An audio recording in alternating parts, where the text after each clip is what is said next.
শুরু করেছিলাম সেখানেই ফিরে আসবো। ঝন্টু বড়াইক আমাদের সঙ্গে যোগদান করেছেন। ঝন্টু বাবু, আপনার কাছে আসার আগে আমি আরো একবার দেখাবো যেখানে দাঁড়িয়ে রয়েছে এই মুহূর্তে একটা মঞ্চের উপরে, এবং এখানে অজস্র মানুষ কাতারে কাতারে দেখাবো। তারা সবাই যাচ্ছেন, তারা জানেন যে আপাতত রামলালার দর্শনের ক্ষেত্রে রেস্ট্রিকশন রয়েছে, কারণ আর মাত্র দুদিন বাকি তারপরে প্রাণ প্রতিষ্ঠা, কিন্তু তারা সবাই এসে অপেক্ষা করছেন।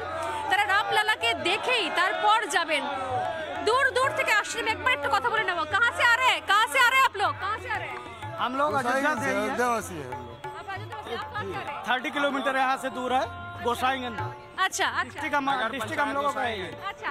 আর আপনারা কোথা থেকে একটু এসে গিয়ে আসুন না, আমি একটু বাংলায় কথা শুনতে পাচ্ছিলাম বলে একটু ইন্টারেস্টেড হয়ে পড়লাম, একটু এগিয়ে আসুন না। কোথা থেকে আসছেন? 18 তারিখে যে ফার্স্ট ফ্লাইট এসেছিল, আমরা 64 জন একসঙ্গে এসেছি। মানে প্রথম যেটা অযোধ্যায় বিমানবন্দরে এসেছে সেই ফ্লাইটে এসেছেন? আরে বাবা, তো মানে আমাদের খুব আনন্দ কি রামলাল্লা নিজের রাজমহলে বিরাজ করবে 22 তারিখে, আর আমি চাইছি পুরো ভারতবর্ষ, পুরো কলকাতা দীপাবলি উৎসব মানাক। আমরা বাড়ি বাড়িতে আমরা সব দিকে অক্ষতটা আমরা বিস্তৃত করেছি। অক্ষত এখানে অযোধ্যা থেকে অক্ষত গেছে, অক্ষত প্রত্যেক বাড়িতে আমরা বিতরিত করেছি।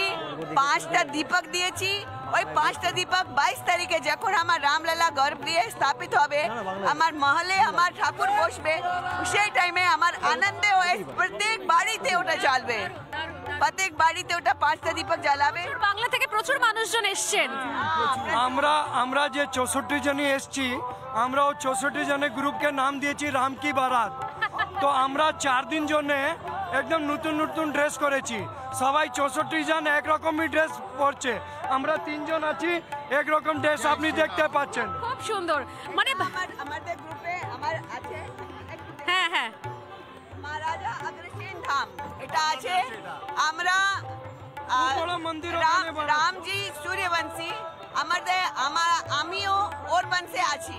আমাদের অগ্রসেন মহারাজ ওর বংশে, যে আমরা অগ্রসেন মহারাজের বংশে আছি। তো আমরা সেই দিকে আনন্দিত হয়ে এখানে এত এই যা ক্ষণ আছে, এবং সেই জন্য এই ঠান্ডার মধ্যেও আপনারা রাস্তায় ঘুরছেন, আমি সেটাই দেখছি। যেটা বাংলায় কথা শুনে চলে গেলাম, আমি আসবো ঝন্টু বড়াইকের কাছে খুব সংক্ষেপে। ঝন্টু বাবু, যেটা বলতে চাইছি আমরা, যে এই যে যেটা দিয়ে শুরু করেছিলাম সেই পয়েন্টটাই ফিরে আসি, যে বিবিধের মাঝে মিলন মহান। আমি দেখছি এখানে দাঁড়িয়ে গুজরাট, রাজস্থান, পাঞ্জাব, তামিলনাড়ু, কেরালাও এবং একই সঙ্গে পশ্চিমবঙ্গ, আসাম, কোনো অংশ বাদ নেই, উত্তরাখণ্ড থেকে। এটা এর থেকে বড় বিবিধের মাঝে মিলন মহানের সংজ্ঞা আর কোথায় হবে?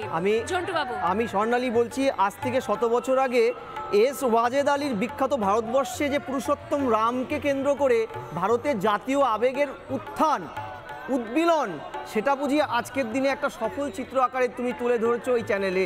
এই ওয়াজেদ আলী ভারতবর্ষে তার প্রবন্ধে পরিষ্কারভাবে রামকে কেন্দ্র করে যে জাতীয় আবেগ একদিন উৎপীড়িত হবে, উজ্জ্বলিত হবে, প্রজ্বলিত হবে, এবং সেই আবেগ একদিকে যেমন থাকবে রাষ্ট্রবাদে, থাকবে শক্তিশালী দেশ শাসনে, থাকবে সনাতনী হিন্দুত্বের প্রতীক হিসেবে। এই কম্পাইলশন যদি আজকে কোনো একটা উজ্জ্বল উদাহরণ হয়ে যায়, আমি জানি না ওয়াজেদ আলী সাহেব দেখছেন কি না কোথাও, প্রয়াত ওয়াজেদ আলী খান, এই চিত্রটাই হয়তো তিনি দেখতে চেয়েছিলেন। যেটা দেখতে চেয়েছিলেন কাজী নজরুল ইসলাম, চেয়েছিলেন রবীন্দ্রনাথ ঠাকুর, থেকে শুরু করে শত শত শত মানুষ ভারতবর্ষের। এই যে সুরসুর এতে তলে ভারতবর্ষের যে একটা বড় চিত্র উঠে এসেছে, এটা ধর্ম। আর যারা একে কাউন্টার করার জন্য 22 তারিখে বিভিন্ন এলেবেলে অনুষ্ঠান করবে, তারা ভোট ধর্ম করবে। তারা সতর্ক থাকুন, তারা সতর্ক থাকুন। ভারত স্বাধীন হওয়ার আগে ব্রিটিশদের বিরুদ্ধে এই ধর্মকে কেন্দ্র করে জাতীয়তাবোধ গড়ে উঠেছিল। বাল গঙ্গাধর তিলক থেকে শুরু করে কোনো রকম কাউন্টার করা হচ্ছে না। নেতাজি সুভাষচন্দ্র বসু ধর্মের জাতীয়তাবোধকে কাজে লাগিয়ে ব্রিটিশ বিরোধী আন্দোলনে শান্তি দিয়েছিলেন। তার হাজার হাজার উদাহরণ আছে, তার হাজার হাজার উদাহরণ আছে। রাজুবাবু, বাল গঙ্গাধর তিলক করছেন, রাম মন্দিরের উদ্বোধনের সাথে কোনো যোগাযোগ নেই, সেটা উদযাপন করছে। আমি এই একদমই না এক সেকেন্ড, আমি বলছি, আমি রাজুবাবুর কিছু বলছিলেন রাজনীতির কথা, আমি এটা বলে রাখি, জানিয়ে রাখি সবাইকে ডিবেট শেষ করার আগে, যে 22 জানুয়ারি কিন্তু অনেক রাজ্য তারা এগিয়ে এসেছেন শুধুমাত্র এই উৎসবটাকে উদযাপন করার জন্য। কেন্দ্র সরকার অর্ধ দিবস ছুটি ঘোষণা করেছে, উত্তরপ্রদেশে ছুটি ঘোষণা করা হয়েছে, এমনকি মধ্যপ্রদেশেও স্কুল কলেজ ছুটি ঘোষণা করা হয়েছে, গোয়ায় সরকারি ছুটি ঘোষণা করা হয়েছে, হরিয়ানাতেও ছুটি ঘোষণা করা হয়েছে, আসামে অর্ধ দিবস ছুটি ঘোষণা করা হয়েছে, ছত্তিশগড়েও সরকারি ছুটি ঘোষণা করা হয়েছে। আমি জানি না আমাদের রাজ্য এই উদযাপনের সঙ্গী হবে না, কারণ এখনো পর্যন্ত কোনো ইঙ্গিত পাওয়া যায়নি রাজুবাবু। উল্টে এই রাজ্যে রাম পুজো হলে তার পারমিশন পাওয়া যায় না, অতএব বোধ হয় এইটাও ভাবার সময় এসেছে।